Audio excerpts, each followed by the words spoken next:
to work. I am late. I had a hard time falling asleep. The DM is going through some issues, which is in turn throwing off that energy on me as well. Had a nice dream. Dad came. Oh, he's burning, so he's with me. Dad came, and what came into my dream, I see myself playing Let's Ride. All right now. That I had with Dad, where we were like almost at an amusement park and going to see a movie. Mom was with me, and at the same time, I was going there. I had $20. It was $20 that I was going to pay, but I was going to pay for myself and my mom. So I opened up my wallet. I forgot I didn't get no money. $20, and I gave $20 to the lady that was in the little stand there, the little glass case there where you pay your money. And then he was coming with him and a couple of friends coming towards me, and I was like, oh, I gotta look back at my wallet, get another one, because I said I gotta pay for my mom. And so he was coming the opposite way through the turnstile. He was already over there, and he was picking out $20. So in my mind, I was thinking like, who this going in my pocket, picking out my wallet, getting $20 for me? And I looked up, and I seen it was Dad, and he was just smiling at me. He said, you need $20 more. And I was like, oh, okay. So the symbolisms of that, bringing united, coming together, as well so as that God force together, which is two means unity, with that. And just an understanding of that. And he brought like 3 other friends, and my mom had told me, she said that he said he brought the friends so they could meet us as well. Today's topic I'm finding is self-care. Yesterday when I came to our home for work, I was like absolutely so tired that I couldn't eat. And anybody know me that if I can't eat, I'm tired. I am tired. If I could do that, I always think about my dad. One time we went out to eat, and it was country buffet, and I think I had like a sore throat or something like that, and it was hurting for me to eat. I was trying, and Dad looked at me and looked at my mom and told her, he said she really ain't feeling well, that she ain't eating. You know, she ain't got that.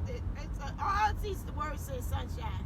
So that really, it made me think like, okay, my dad is really watching and observing me. He didn't say much, but when he did, you know, it was very impactful. It was a pearl of wisdom that you took and you ran with it, with that.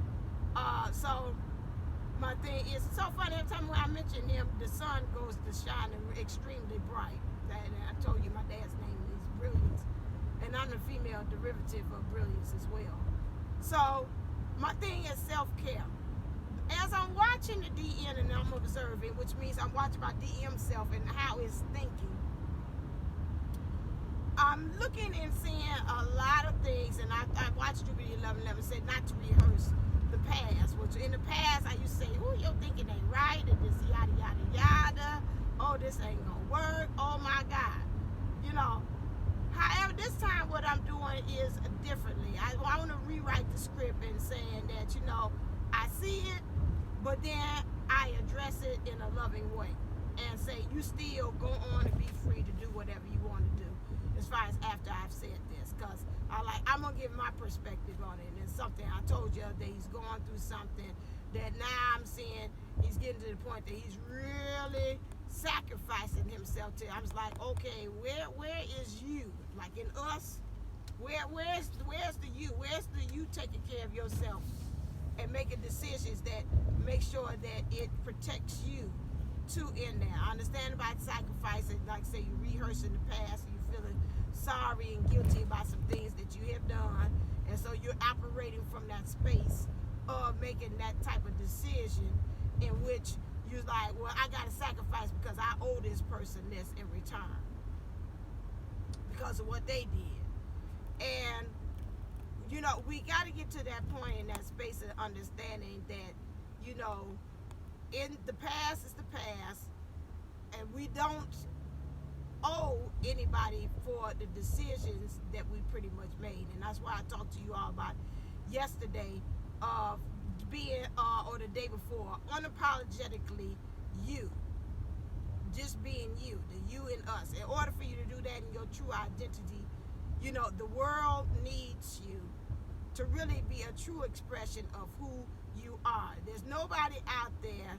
I always think about when I was going to get my master's, my second master's, and we were having such a, seeing some say us probably, so I guess they say start using us. So we were having so many issues of trying to get me enrolled into it, that, you know, the lady, the counselor was like, oh my God, you're like this little special snowflake. And she's like, my grandma used to use that when it was like, you know, it's just like it's different things that nobody else has, but it's an issue here. And so then, you know, I was like, yeah. So we're all little special snowflakes. It's different things that are occurring, whether karmic situations, life lessons, how we were raised up in childhood, even in adulthood, our relationships, how we relate to each other, have caused us to become a special imprinting of who we are that's made us special by design. And in understanding that and keeping and protecting that special design that the universe has given us, we've got to get to the point that we're also learning how to protect that, how to preserve that. What things are we doing in our daily practice and decisions that we're making is helping to solidify that within ourselves. Some things that we do in our daily practice, maybe meditating, helping us to be able to center, helping us to stay rooted and grounded in our core principles of who we are. Some things as far as our decisions about how we are interacting with others, is that also helping to solidify and keeping up with our divinity as well.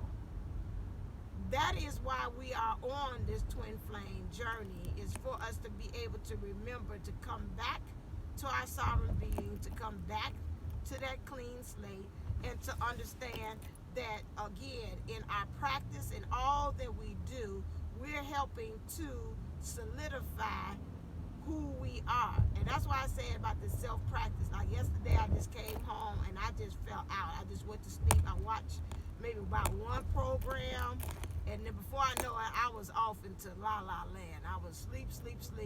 That's it. However, at the same time, like I told the DM, the reason why I felt extremely sleepy was because, again, what he was doing, I was tapping into his energy. I had to find a way to also, like, to cut off that energy and to throw it right back over there, over the rainbow, because I was like, you know, I hear a lot of us talking during the collective and saying, you know, a lot of this energy at this time we're feeling is like, that's not us, that's not me. You know, I feel depressed, I feel lonely, I feel this, I feel agitated, I feel angry, I feel all of these different kind of things, like what's going on, you know, with that. And we have to really be very grounded into knowing and grounded, so like the root into our root chakra, grounded in those things. So I feel like right now with the energies that's going on, we are feeling kind of almost like, I call it tan in the wind.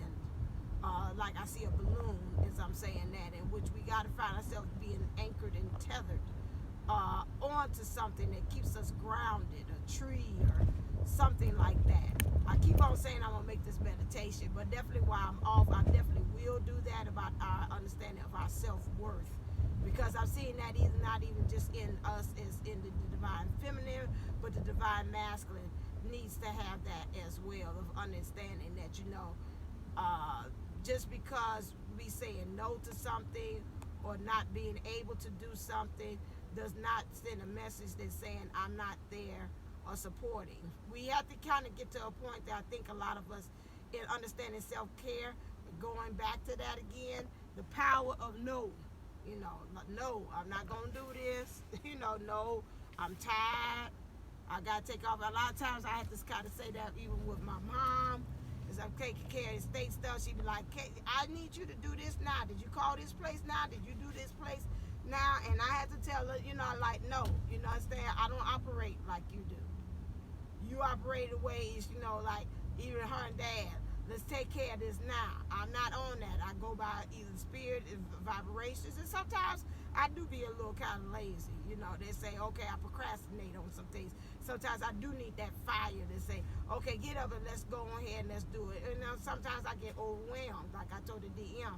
I understand you need X, Y, Z for that, but I told him I'm getting overwhelmed, and he was like, okay, I got that. You know, sometimes you have to, that's the way you have to do that, even with your DM. Like I say, okay, or your counterpart. If you're going to be there for me or not. If this telling you no, that I'm preserving myself and I won't sleep, and I tell you, I'll give you a decision in the morning, and if you don't understand that, then we got what's called a problem. If you ain't getting that. So, you know, I have to preserve and say, you know, protect my own self. And understand the power of no is also a way of practicing self-care as well. And so, it made pretty good time. Okay, I made my usual time. And I left the house at 8. And I'm over here on the west side at 8:40, so that's pretty good.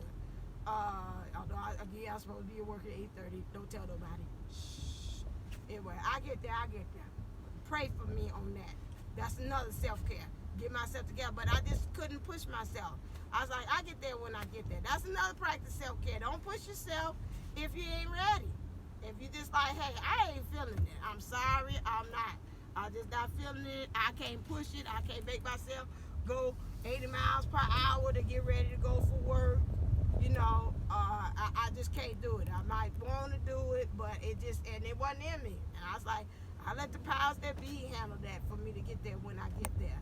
You know, life is short.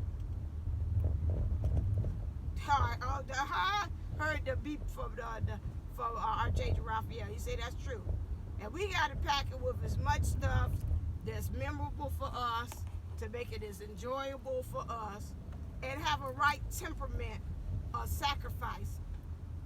Excuse me. Woo! They brought up all that gas, all that hot air.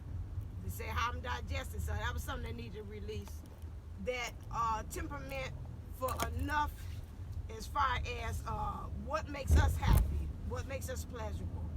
Again, I'm at where I need to be. I'm about to park. So again, in practicing self-care, taking time out. Self-care, taking inventory and looking at some things. What things are you sacrificing yourself for that you shouldn't, that you got to remember at the same time? You got to stay afloat. You can't go out there and drown while you saving everybody else and just forget yourself. That's number 2. And understanding that the power of no is also a way of doing self-care as well. All right, so this is the last day. We have winter break starting at 3:30 for me. Pray for me. I won't hit the pedal to the metal. I won't be out of here until I come back January 2nd right here. So today is it. We just going to have fun. I'm going to let the kids do whatever they want to. That's my self-care because I don't feel like pushing myself either. So if your child is in my classroom, no, they is not getting educated. They're going to do their own thing. We're going to go out with a bang. Going to play some Christmas music. Let them go and venture out on the computers today. That's it. Yes, I did say that. So everybody see this live is going. So okay. Until next time, important. Stay uplifted. Stay motivated. Stay ascending. Namaste. Namago. Love you.